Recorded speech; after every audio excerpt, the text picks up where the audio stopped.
Capítulo 07 Grande Bruxa Mor. Por que precisamos nos enfeiar? Sophie deu uma espiada por entre os dedos, vendo a cabeça careca e cheia de espinhas, e a pele cor de abóbora do professor Manley, tentando não vomitar. Ao redor dela, os nunca estavam sentados em carteiras chamuscadas, com espelhos de molduras enferrujadas, esmigalhando e matando girinos em potes de aço, alegremente. Se ela não os conhecesse um pouquinho, acharia que estavam fazendo um bolo de domingo. Porque ainda estou aqui, ela irritou-se, em meio a lágrimas. Porque temos que ser repugnantes e revoltantes, Manley falou. Esther. Porque nos torna assustadores. Respondeu Esther, e bebeu seu suco de girino, que fez com que surgisse instantaneamente uma erupção de manchas vermelhas em sua pele. Errado, rugiu Manley. Anadil? Porque isso faz os menininhos chorarem, respondeu Anadil, com bolhas vermelhas irrompendo em seu próprio rosto. Errado. Dot? Porque é mais fácil se aprontar de manhã, perguntou Dot, misturando seu suco com chocolate. Errado e imbecil, Manley debochou. Somente quando abrirem mão do superficial é que poderão cavar o que há por baixo. Somente quando desistirem da vaidade é que poderão ser vocês mesmos. Sophie engatinhou por detrás das carteiras e correu para a porta.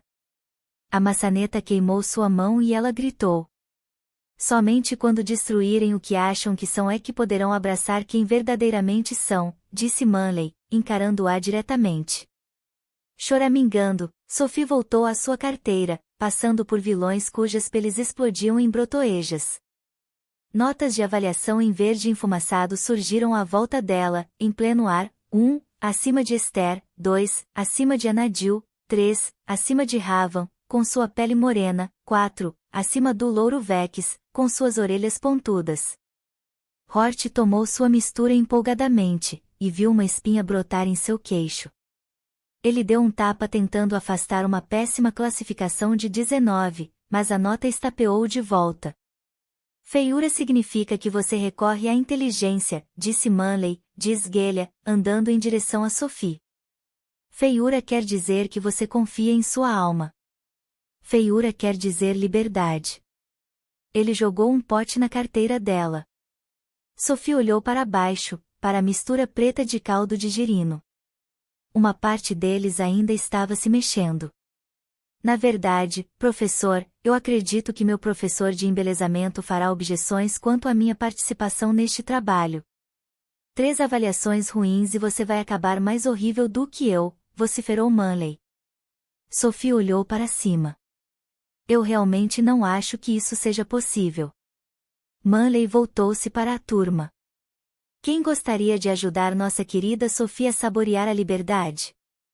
Eu. Sophie virou-se rapidamente.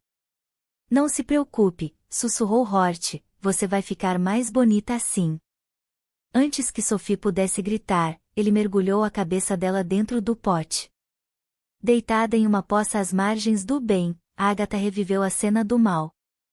Sua melhor amiga chamara-a de estúpida, roubara sua roupa, abandonara-a com bruxas e depois lhe pedirá conselhos sentimentais. O problema é este lugar, ela pensou.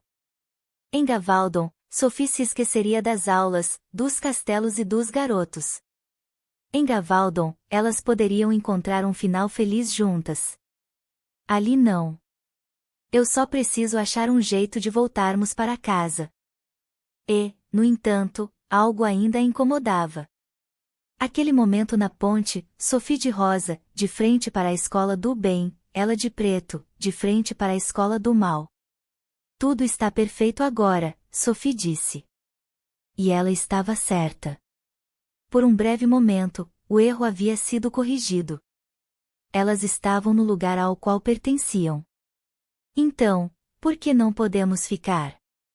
O que quer que viesse a acontecer, aquilo era muito arriscado. Porque uma vez que Sophie chegasse ao bem, ela jamais iria embora. Agatha ficou com a respiração acelerada. Ela precisava assegurar-se de que os professores não descobririam a troca. Ela precisava garantir que não fossem trocadas para as escolas certas.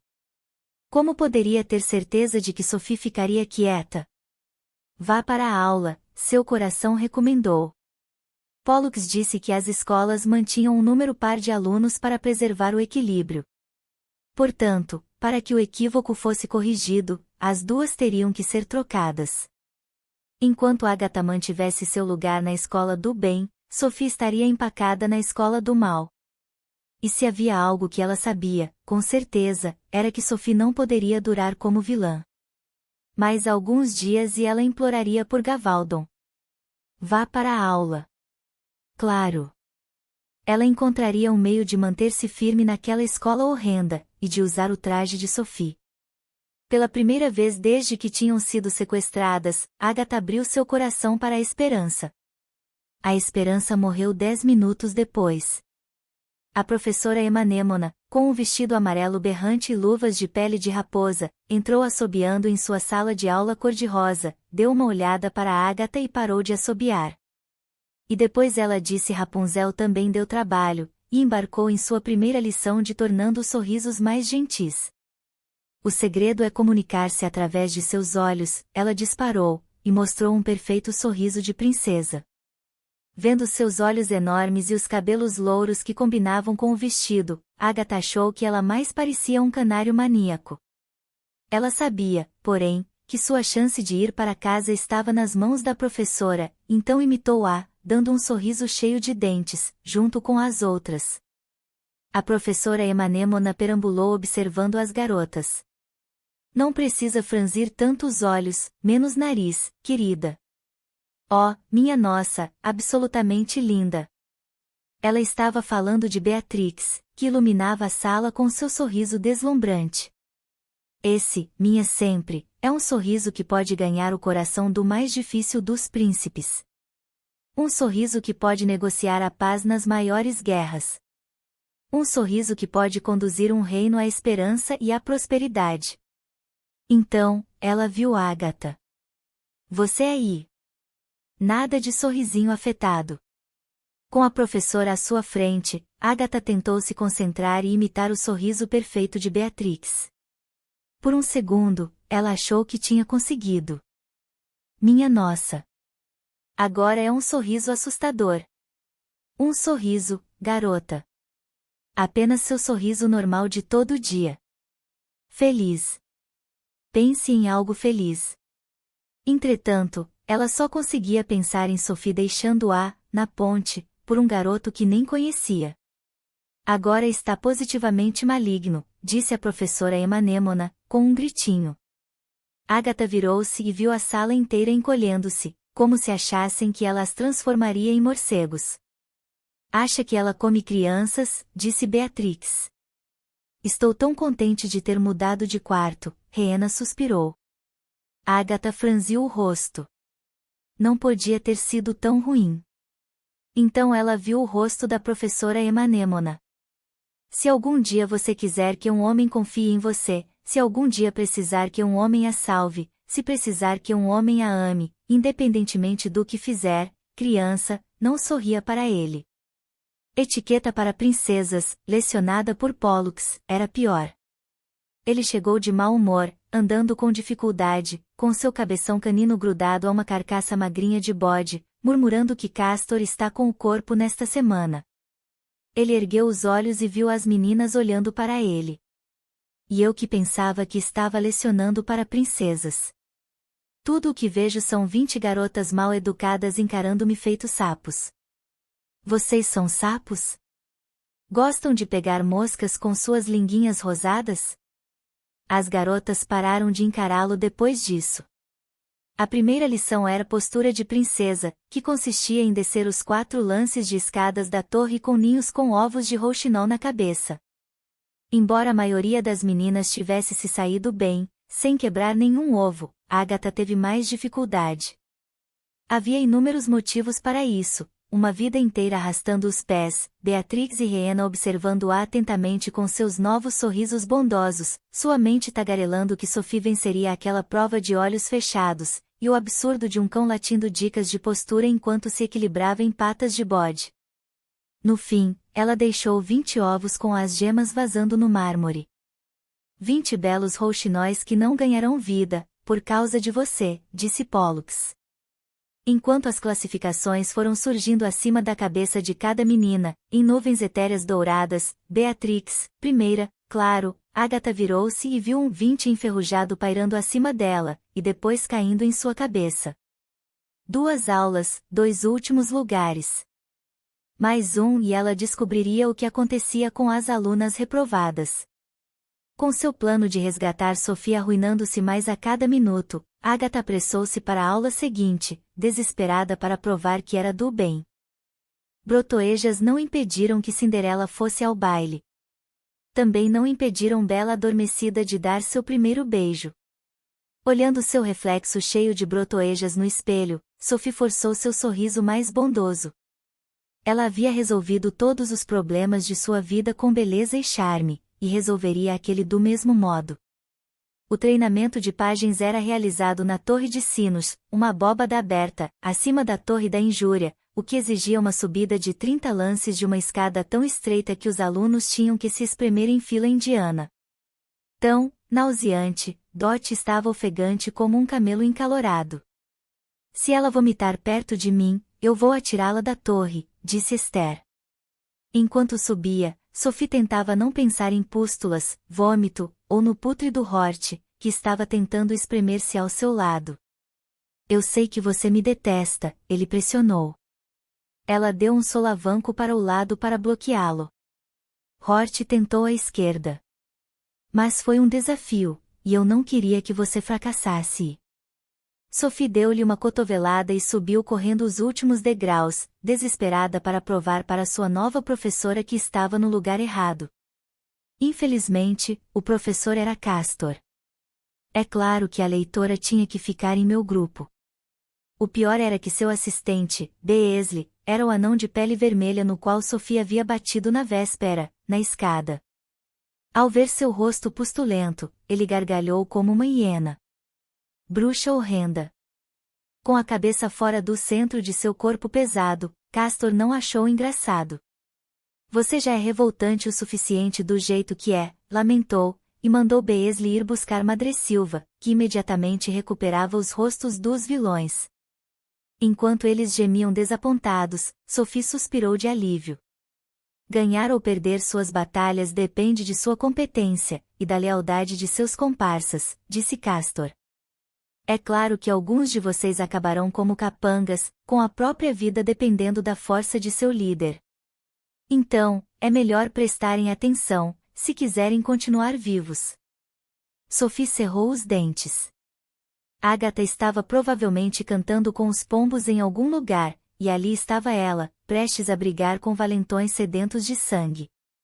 E agora, como seu primeiro desafio, como treinar, Castor deu um passo ao lado. Um ganso dourado. Sophie ficou boquiaberta ao ver o pássaro de plumas douradas atrás dele, dormindo serenamente em seu ninho. Mas gansos dourados odeiam vilões, Anadil franziu o rosto. O que significa que se vocês puderem treinar domar um gigante da montanha será fácil, disse Castor. O ganso abriu parcialmente seus olhos azuis perolados, olhou a plateia de vilões e sorriu. Porque ele está sorrindo, disse Dot. Porque ele sabe que estamos perdendo nosso tempo, disse Esther. Gansos dourados só ouvem-o sempre. Desculpas, Castor bocejou. Sua função é fazer essa criatura patética pôr seus ovos preciosos. Quanto maior o ovo, maior sua classificação. O coração de Sophie disparou. Se o pássaro só ouvia o bem, ela poderia provar, ali mesmo, que não tinha nada a ver com aqueles monstros. Ela só precisava fazer com que o ganso pusesse o maior ovo. Na parede da torre, Castor entalhou 5 estratégias para treinar capangas. 1. Comandar. 2. Escarnecer. 3. Enganar. 4. Subornar. 5. Provocar. Não provoquem o maldito pássaro, a menos que já tenham passado pelos outros 4, alertou Castor. Nada impede um capanga de retribuir a provocação.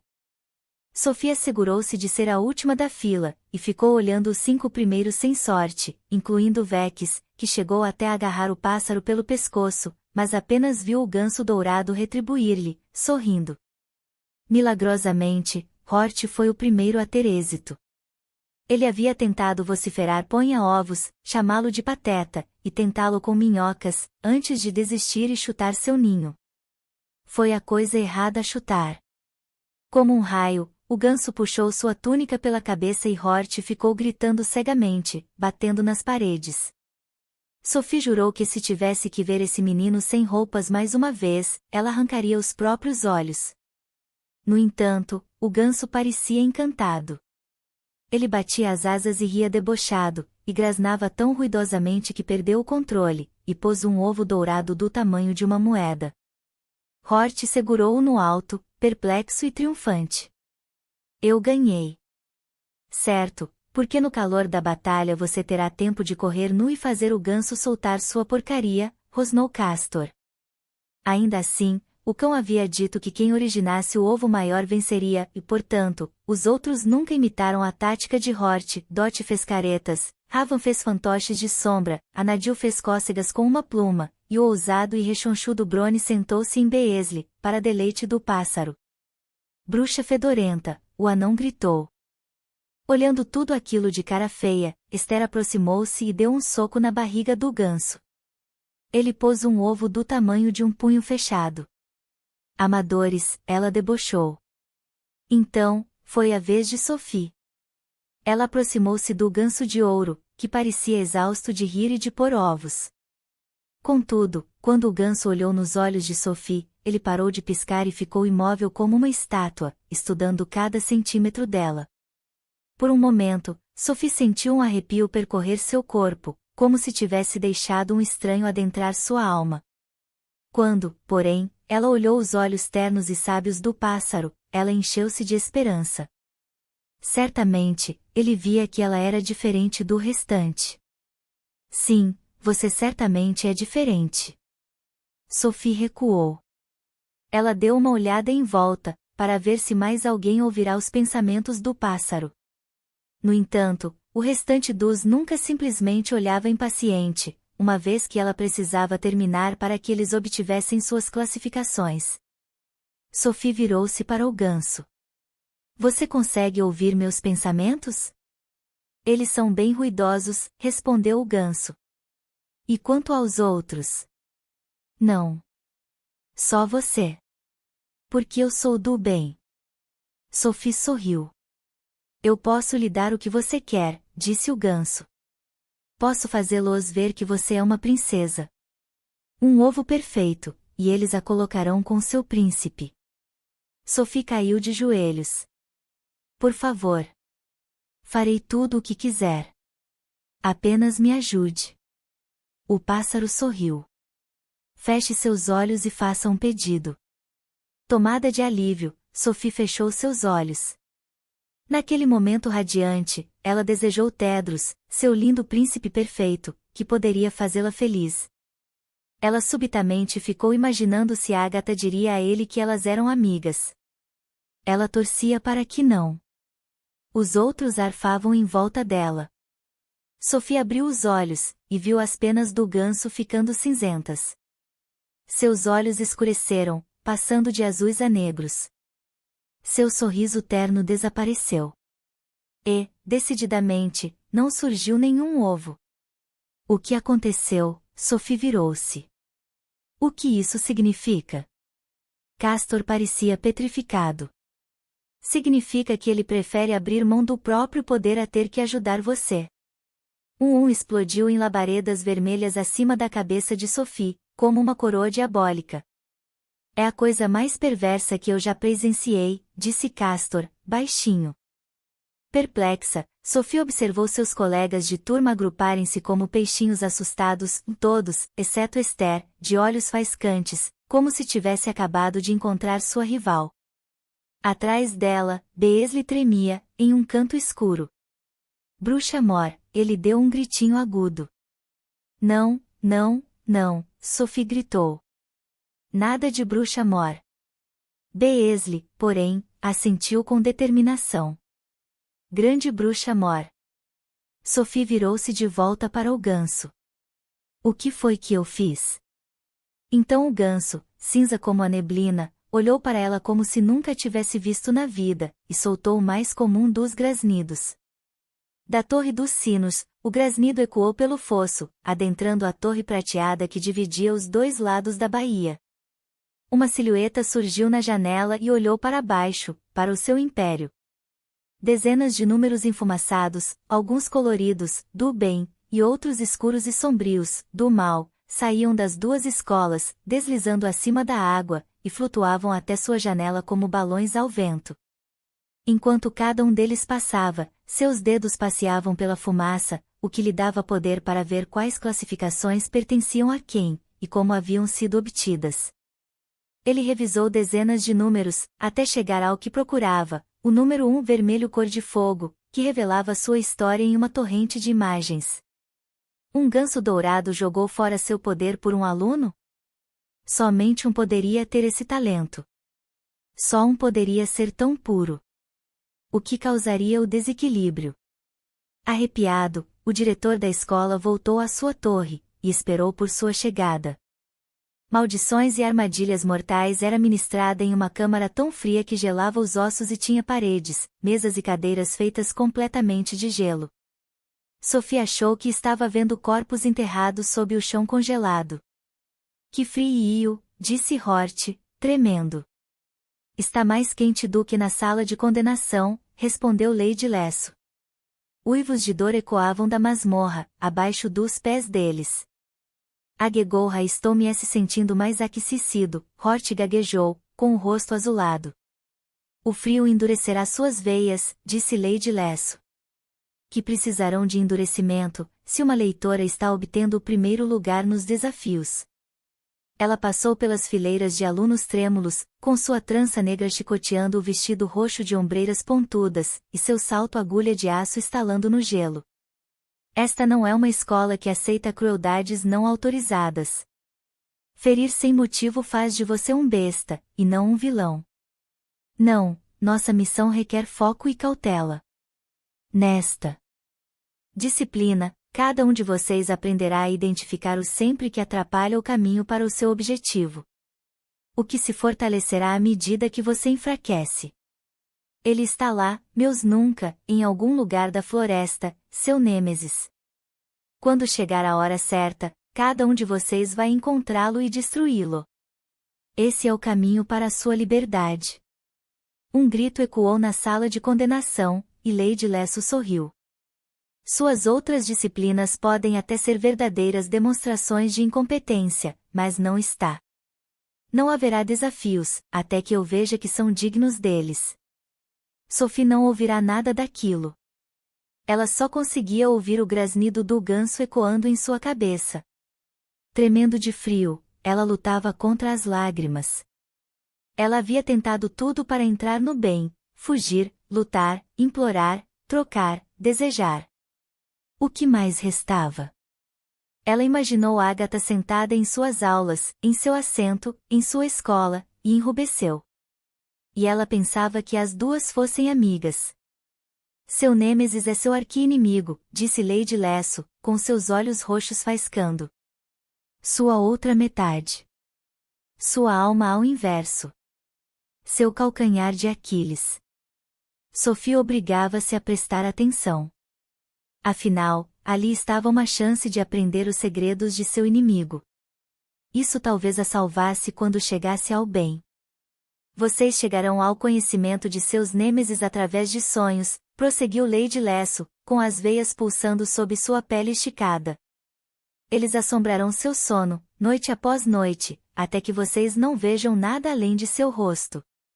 Sonhos com nêmesis farão seu coração gelar e seu sangue ferver. Vocês cerrarão os dentes e arrancarão os cabelos. Porque seus nêmesis são a somatória de todo o seu ódio. A somatória de seus medos.